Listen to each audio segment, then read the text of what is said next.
We got a couple of dad stories for you. Is it non-patriotic or unpatriotic? It's unpatriotic, but I didn't want to get on you. I thought about it. It's not me. Up first, one dad in Iowa came up with a great trick to help kids get used to wearing a mask.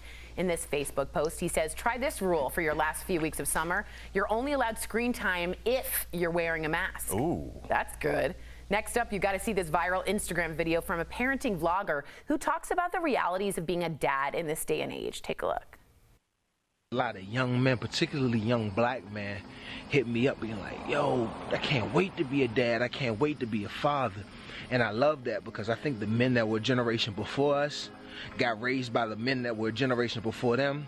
And those men didn't really know warm love because a man didn't express those things that way back then. And I feel like I owe those young men to tell them, like, bro, this is hard because it exposes things about you that you don't know about yourself. Wow, warm love. What do you think, Al? I mean, I sat there and I used to have a joke in my set about, you know, just the generation before us, those men before us, they didn't get a chance to play Candy Crush at work. A lot of the reason that our grandfathers were hard men. I remember asking my dad, God rest his soul, and God rest my grandfather's soul. I was like, 'cause I never met my grandfather. I was like, what was up with Grandpa Albert? And he was like, he was a hard man to know.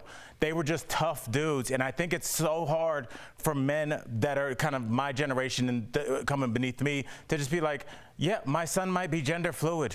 Okay. Period. It's okay. End of statement. Everything, right. Whatever my son wants to do. I remember I had to catch myself because my son was playing with My Little Pony, Lindsay, and I was like, for a second, I was like, what's he doing? I was like, Al, shut up. Yeah. Who cares? But you had to catch yourself. Yes, you're because I come from somewhere. We're all a link in the chain. So yes, we're all getting better. What do you think, Lindsay? You have a lot of males in your family. Are they warm? Colin's like a stick of butter. I know, but when I think about what Al's saying, it's so true.